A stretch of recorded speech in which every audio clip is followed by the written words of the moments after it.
आपल्या छातीत ऐकलंय का कधी एक सततचा आवाज घुमत असतो? धडधड धडधड. हा आवाज खरं तर खूप ओळखीचा आहे, नाही का? पण याच्या मागे ना एक जबरदस्त विज्ञान दडलेलं आहे. तर चला, आज आपल्याच हृदयाच्या ठोक्यामागचं हे रहस्य जरा उलगडून पाहूया. कधी एकदम शांत बसलेला असतानाही हा आवाज जाणवला आहे का? ही एक अशी लयबद्ध हालचाल आहे जी जन्मापासून ते अगदी शेवटच्या श्वासापर्यंत सतत अविरतपणे चालू असते. पण प्रश्न हा आहे की हा आवाज येतो तरी कुठून आणि तो इतका महत्वाचा का आहे?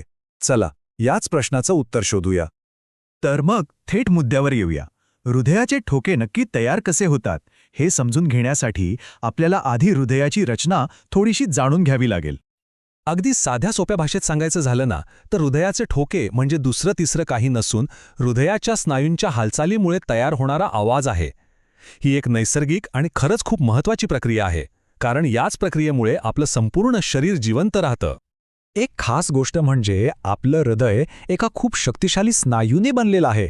आणि हे स्नायू ते कधीच थकत नाहीत. आयुष्यभर अविरतपणे काम करत राहतात आणि म्हणूनच आपलं शरीर व्यवस्थित कार्यरत राहतं. विचार करा, किती अविश्वसनीय रचना आहे ही.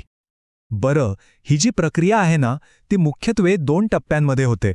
पहिला टप्पा म्हणजे आकुंचन. यात काय होतं तर हृदयाचे स्नायू घट्ट आवळले जातात आणि रक्त शरीरात ढकलतात. आणि दुसरा टप्पा आहे प्रसरण. यात ते स्नायू पुन्हा सैल होतात आणि रक्त परत हृदयात भरून घेतात. आणि हेच बघा, एक आकुंचन आणि एक प्रसरण, हे दोन्ही मिळून हृदयाचा एक ठोका पूर्ण होतो. ही क्रिया इतकी वेगवान आणि लयबद्ध असते की आपल्याला तो धडधड असा सलग आवाज ऐकू येतो. गंमत म्हणजे हा जो लबडब असा आवाज असतो ना, तो खरं तर हृदयातल्या झडपा म्हणजे वॉल्स बंद होताना तयार होतो. ठीक आहे, आता हृदयाचे ठोके कसे तयार होतात हे तर आपल्याला कळलं. पण एक विचार करा, आपल्या शरीराच्या आतला हा इतका मंद आवाज स्पष्टपणे ऐकणं हे सोपं नाहीये.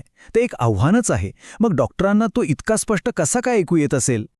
आहे की नाही विचार करण्यासारखी गोष्ट?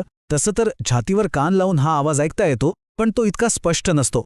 आणि अचूक निदान करायचं असेल तर या आवाजातले छोटे छोटे बारकावे टिपणं खूप गरजेचं असतं.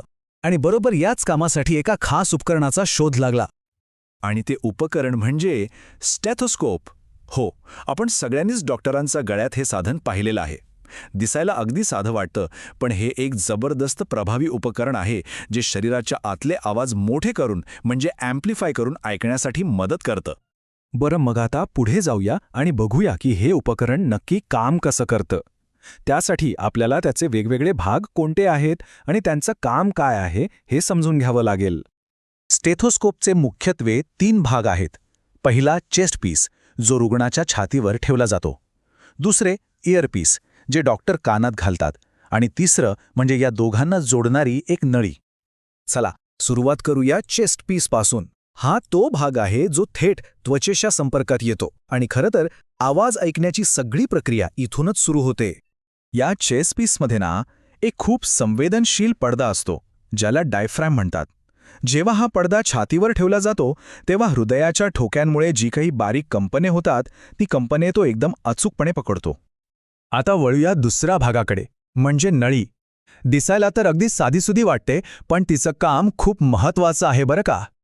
या नळीचं मुख्य काम काय तर चेस्ट पीसने पकडलेल्या ध्वनिलहरींना म्हणजे त्या आवाजाला कोणताही अडथळा न येऊ देता थेट डॉक्टरांच्या कानांपर्यंत पोहोचवणं.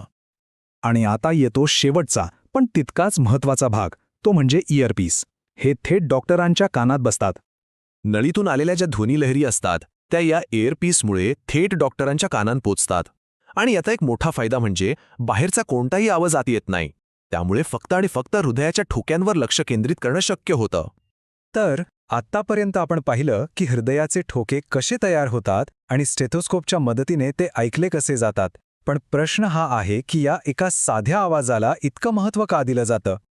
याचं कारण असं आहे की हृदयाचा प्रत्येक ठोका आपल्या आरोग्याबद्दल खूप महत्त्वाचे संकेत देत असतो. म्हणजे बघा, ठोक्यांची लय कशी आहे, त्यांचा वेग किती आहे, त्यांची तीव्रता कशी आहे, या सगळ्यावरून डॉक्टरांना हृदयाच्या स्थितीचा अंदाज लावता येतो. उदाहरणार्थ, ठोक्यांचा वेग वाढला असेल तर ते तणावामुळे किंवा व्यायामामुळे असू शकतं. पण जर ठोके अनियमित असतील तर ते एखाद्या गंभीर समस्येकडे इशारा करत असू शकतात. म्हणूनच तर ही एक अगदी मूलभूत वैद्यकीय तपासणी मानली जाते.